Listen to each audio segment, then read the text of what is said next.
Petrol diesel અછત મામલે કોંગ્રેસના પ્રદેશ પ્રમુખ અમિત ચાવડાએ આપ્યું નિવેદન।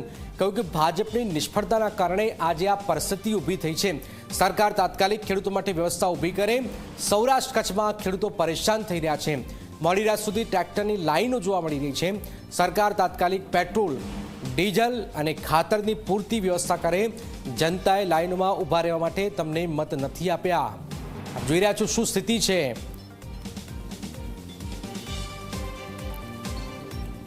અમે સરકારને તાત્કાલિક કહેવા માંગીએ છીએ કે જે પ્રાથમિક જરૂરિયાત છે, જે પુરવઠો છે, એ પેટ્રોલ હોય, ડીઝલ હોય કે ગેસ હોય, એની પૂરતી વ્યવસ્થા કરે।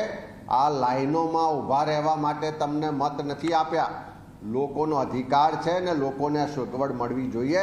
તાત્કાલિક આ પેટ્રોલ ડીઝલની તંગી દૂર કરે। ખેડૂતો ખાતર માટે જે વલખા મારી રહ્યા છે, ખાતરની વ્યવસ્થા પણ સરકાર તાત્કાલિક કરે એવી માગણી કરીએ છીએ।